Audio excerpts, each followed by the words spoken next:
Praise the lord. దేవుని అతి పరిశుద్ధ నామమునకు మహిమ కలుగును గాక. హోప్ ఫర్ టుడే వాక్య సందేశంలోనికి మీకు స్వాగతం.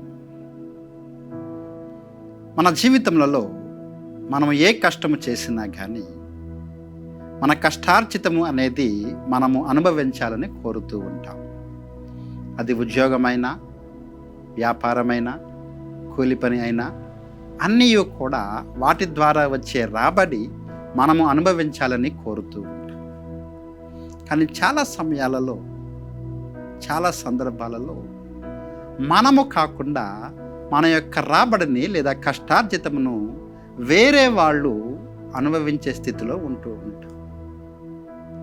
చాలామంది అప్పుల పాలయ్యి ఆ అప్పులకు వడ్డీలు, ఆ రుణాలకు వడ్డీలు కడుతూ వారి యొక్క సంపాదన అంతా కూడా ఆ అప్పులకు వెళుతూ ఉంది.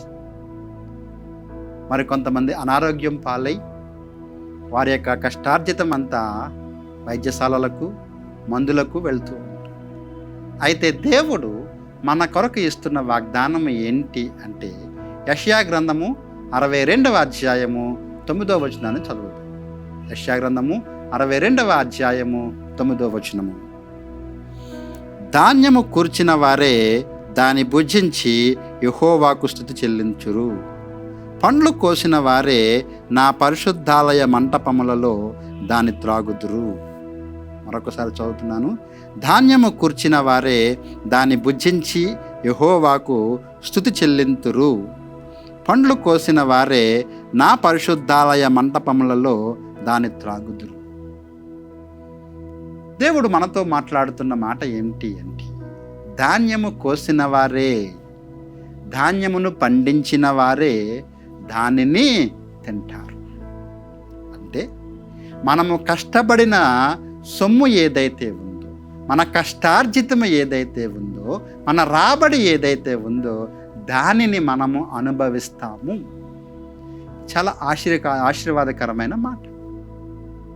జ్ఞాని అయిన సొలొమోను ప్రసంగి 5వ అధ్యాయం 18వ వచనంలో అంటాడు కదా, నేను సూర్యుని కింద చూడగా దేవుని ఆశీర్వాదం ఒకటి ఉంది. ఏంటి ఆ దేవుని ఆశీర్వాదం అంటే, మనుష్యుడు తన కష్టార్జితము అనుభవించుట దేవుని ఆశీర్వాదం వలన కలుగుతుంది.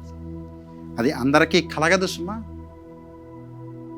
చాలామంది తన యొక్క డబ్బును సంపాదిస్తూ, రాబడిని సంపాదిస్తూ ఉంటారు, కానీ వారి యొక్క రాబడి వారి యొక్క అనుభవంగా మార్చబడటం లేదు. అయితే దేవుడు మనకిస్తున్న వాగ్దానం ఏమిటి అంటే, మనం ఏదైతే కష్టపడుతూ ఉన్నామో ధాన్యము కోసిన వారే దానిని తిందురు. పండ్లను కోసిన వారే ఆ పండ్ల రసము త్రాగుదురని వాక్యం చెబుతూ.